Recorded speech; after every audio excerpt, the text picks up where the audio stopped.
Chers amis, bonjour et bienvenue dans cette nouvelle Valamir Story. Cette année, je vous propose un petit concept un peu particulier. En effet, je vous propose de raconter chaque jour jusqu'au 24 décembre une histoire totalement improvisée. Totalement, pas tout à fait.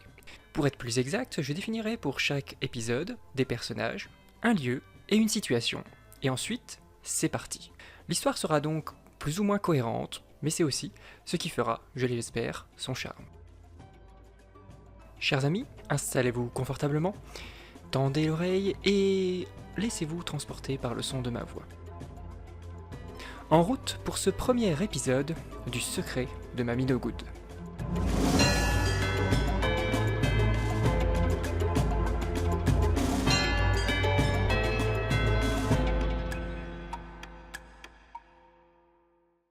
« 1er décembre 1824. Nous sommes dans un petit village de la côte ouest de la Crossonnaïe. Ce village se nomme Sainte-Marie-Coprine.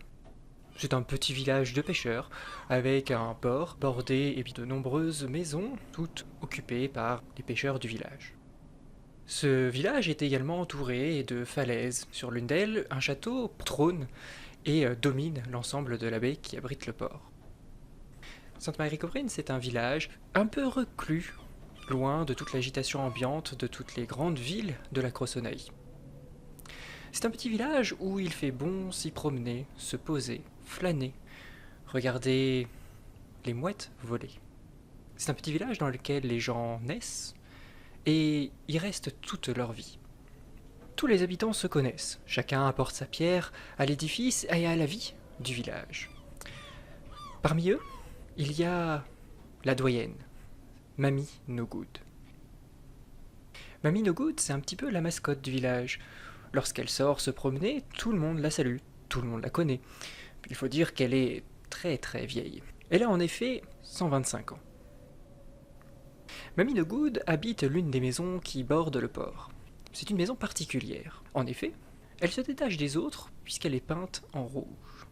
Alors que, d'ordinaire, les maisons du village de Sainte-Marie-Coprine sont plutôt grisâtres, avec quelques pierres blanches qui font les angles. Mais non, la maison de Mamie No Good, elle, est rouge. Elle se détache, et c'est quasiment la seule maison que l'on voit lorsqu'on est sur le port. Mamie No Good habite cette maison depuis sa plus tendre enfance. Elle vit là, seule désormais, mais elle y accueille très régulièrement sa famille. Ce jour-là, c'était son arrière-petit-fils qui lui rendait visite. Hector. Il avait 8 ans. Ses parents l'avaient déposé le matin même pour que Mamie No Good le garde pour la journée. Hector était un de ces petits gamins un petit peu farceurs, malicieux, qui aimait bien faire des coups dans le dos. Néanmoins, avec son arrière-grand-mère, il était sage comme une image. Il était fasciné par ce personnage, tout fripé, tout ridé, venu d'un autre temps, et qu'on avait peu l'habitude de voir. Mamie No Good adorait son arrière-petit-fils. Lorsqu'il venait, elle en profitait pour lui confectionner gâteaux et lui donner des bonbons. Elle aimait particulièrement cuisiner le cheesecake aux feuilles de tournesol. Une merveille. Hector était aux anges. Cet après-midi-là, Mamie No Good racontait à Hector sa jeunesse. Comprenez, elle qui avait vécu la Grande Guerre, elle avait moult histoires à raconter. Vois-tu, mon petit, c'était, je crois, en 1730. J'étais avec ton arrière-grand-père, oui, déjà, et nous baladions sur le port de Sainte-Marie-Coprine lorsque, tout d'un coup, il y eut un cambriolage dans la bijouterie. Les voleurs avaient tout pris, tout pris, tout. Mais dans leur fuite, ils ont laissé tomber un collier.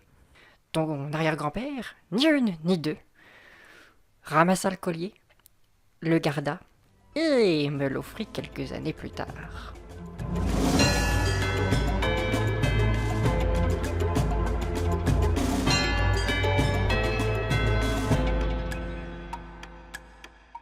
Merci d'avoir regardé cet épisode, on se retrouve dès demain pour la suite. En attendant, n'hésitez pas à partager cette vidéo, à laisser un petit commentaire, à vous abonner et à laisser un petit like si ça vous a plu. Allez, merci et à demain.